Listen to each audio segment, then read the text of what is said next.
bonjour, bienvenue en ce mercredi 16 décembre. Numéro 94. Et exactement, aujourd'hui on va avoir droit à un célèbre WOD, le WOD DT. Donc DT c'est 5 tours de 12 deadlift, 9 hang power clean, suivi de 6 jerk. Bon, c'est plus généralement des shoulder to overhead, donc vous laissez faire un peu ce que vous voulez du moment que ça part des épaules et que ça finit au-dessus de la tête. On y va, échauffement. 3 tours, 30 secondes par atelier. Premier atelier, good morning, pied largeur de hanche, je déverrouille les genoux et j'envoie les hanches vers l'arrière. Ça vous rappelle un peu les swings d'hier, c'est normal. Ensuite, push-up to down dog. Je me mets en position de pompe, je contracte les abdos, je pousse, je reviens, j'engage bien la tête.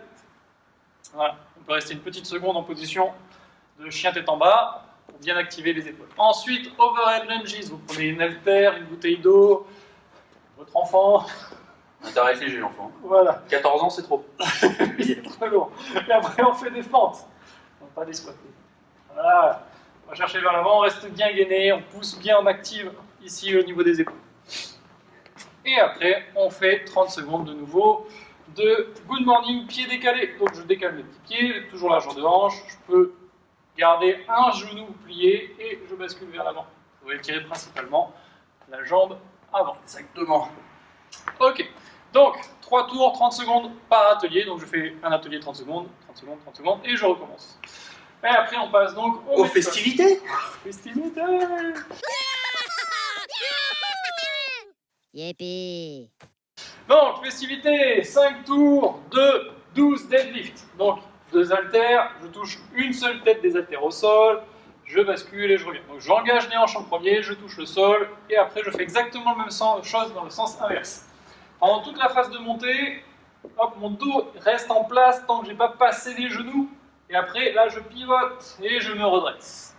Ok, donc 12 répétitions de deadlift. Ensuite, 9 hang power clean. Je démarre au-dessus des genoux, je me grandis et j'atterris en quart de squat. Pareil, je réceptionne les fessiers légèrement à l'arrière, je déverrouille les hanches là pour être bien solide. Hop, et je me redresse. Essayez de bien respirer sur cette phase-là. Et après, 6 jerks, je fais un léger dip et je pousse. Pendant que je fais ma poussée, je chute en dessous des haltères. Donc, comme j'ai dit, si vous faites un push press, si vous faites un strict press, ça ne sera pas important pour aujourd'hui. Le but du jeu étant de commencer sur les épaules et de finir en extension complète.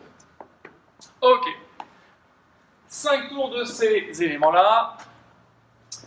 Si vous le faites à la barre, le RX Et de 70. lourd. Oui, 70 kg.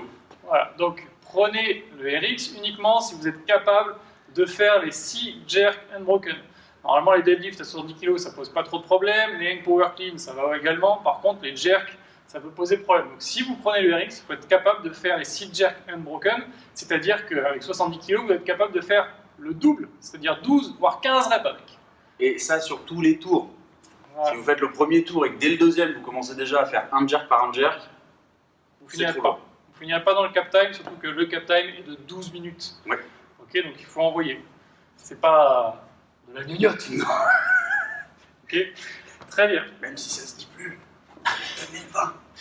Le reste, j'essaye de faire des choses polies. Tout ça. Non, c'est un très très bon WOD. Amusez-vous. Ceux qui l'ont fait et qui l'ont renseigné sur Sugar WOD dans les mois précédents, regardez vos scores. Voilà. Ceux qui ne le connaissent pas, bonne découverte. Voilà. Et n'hésitez pas à rentrer vos scores dans Sugar WOD, c'est important, comme ça on peut faire un suivi et une augmentation des performances, voir comment ça se déroule, et si ça se trouve, grâce au confinement, vous êtes même meilleur qu'avant le confinement. Tout est possible. Exactement. Et si vous n'êtes pas meilleur, c'est pas grave.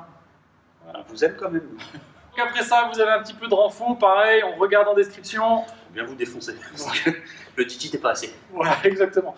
Hein, le renfo, c'est vraiment si vous en avez besoin, si vous sentez que vous avez encore de l'énergie à revendre. Par contre, c'est pas une obligation, vous pouvez vous arrêter après DT, il n'y a aucun problème. On vous aimera toujours autant. Toujours autant. Et on retourne donc sur le stretch, et stretch, ça va être épaules, fessiers, ischio. Voilà, je pense que c'est ce qui a travaillé principalement aujourd'hui. Donc on se retrouve demain, jeudi, pour un nouveau Metcon. Très bon mercredi. Très bon mercredi.